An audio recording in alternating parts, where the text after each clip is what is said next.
Hello, everyone. I'm joined here by one of the UKCS greats here in MiGHTYMAX of Endpoint. It's an absolute pleasure to have you here with me. Yeah, how you doing today, man? Yeah, I'm good, thank you. How are you Good. guys doing?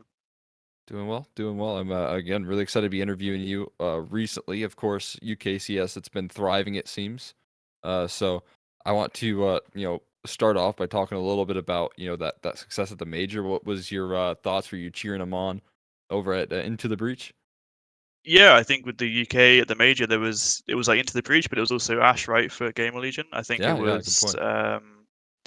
I think it's safe to say that no one expected to see them go that far, but like once they had made it, it was nice to see they didn't let the pressure get to them. It was very Yeah. very confidence based CS, which is I think that was expected once the teams made it that far. Obviously, Game Legion went the whole way to the final, right? But Into the Breach did a big job by even making it to the top eight, right? No one expected that. They did really well. Yeah, no question. I mean, it was blast to watch that sort of success out of them. And I mean, next up, I mean, even more success out of some of your former teammates as well, not just UKCS, but Boros is another one of the players that was able to make it into the major playoffs as well. And then of course Nertz, who's had a lot of success on his new roster in Ints. But I kind of want to talk through how you're able to find such good talent in the tier two space. Because obviously, again, I mean, all these players that you played with at one point have come through. They've played underneath your banner. They've gotten picked up by other organizations, and you have that eye for talent that I think a lot of people maybe underrate. Yeah, well, it's definitely a lot harder now than it used to be, Yeah, especially around like the COVID era. But you can see with the academy leagues now, what the old academy league. I don't know if it still exists, but the teams did pick up academy teams, and they tried to do what we were doing and look at these face it players or people that had no exposure, right? And that's kind of what we did. When we looked at, I think firstly it was Flames. Um, we looked at, he was playing on HLTV, but he was an FPL, right? But he didn't have that yeah, much exposure to him. But when we looked at his gameplay and his roles and stuff, I was like, man, why is this guy not on the team, right? And like I think that happened almost every time we picked up someone. Happened yeah, with Nerds, happened with Boros, right? And I think we knew of Boros because I think we played against him at some point in some ESL qualifier or some tournament. So we knew of him, and we were like, man, this guy's got insane raw talent, right? So we're like, we could use that. But yeah, all the old endpoint guys did really well at the major. Obviously Thomas and Crucial, right, with ITB, Flames with OG, Nurse events, and then Boros with Monty did really well.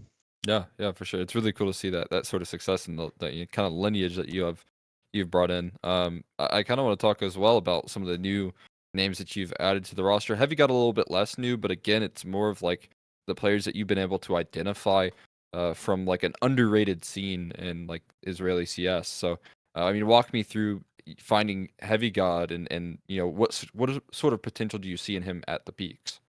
Yeah, so like right now, there's always talk about an Israel super team right now that there's Yeah, all these players have come out over the past couple of years. But yeah, like I think when it came to Heavy God, it was more of a recommendation than it was us scouting him because we had nerds in yeah, the team, and I think the Israeli scene's quite close.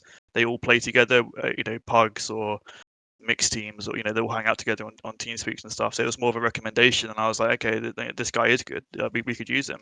It wasn't like just get his friend into the team and we play. Like he right. turned out to be really He good. proved himself. Yeah, exactly right. He proved himself. So really happy with the addition. Yeah, for sure. And next up, I want to talk a little bit about the changes because obviously, one of the downsides of picking up such good players is that they will get poached every once in a while.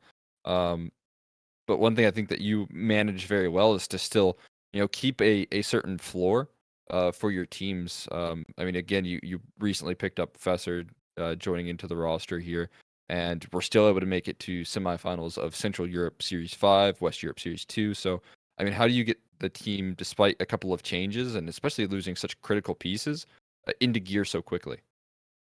It's definitely been a lot trickier this time because I think if you compare previous endpoint teams, we had more of a stable core of players, so it was kind of easier to slot people in and out. When people get bored or whatever the reason is, right? Yeah, It was much easier to have that chemistry. But whereas we lost the core um, when when Crucial left, right? So it was like it was a very tipsy turny sort of ship, and then it was like we have to restabilize the core by playing together for a long time. Reinventing how we're going to play, and this sort of thing. So I think it takes us a long while, but I think we've learned a lot from it in terms of play style like how a team works. To not also take it for granted, right? But yeah, it's been a very long road to get back to a decent point. And recently, we've been able to make the semi-finals quite often in the CCTs, which has been nice. Yeah, yeah, for sure. Last question for you here. I just want to talk about the recent success of the UK scene. Do you think we'll expect more of that coming up in CS2? For sure, I think there's going to be a massive increase in sort of the popularity of CS when it gets re-released, because there's a lot of hype around it. It's similar to when Valorant got released. I think people will sort of have their doubts change about CS, and they might come back and try it. And I think the UK scene used to be quite small, but I think at this point it's growing and growing. And I think the attraction of CS2 will be enough for some people to swap back over, or for new players to come and play. Awesome, man. Thank you so much for your time, and again, best of luck here in your matches in the CCT online final. Thank you.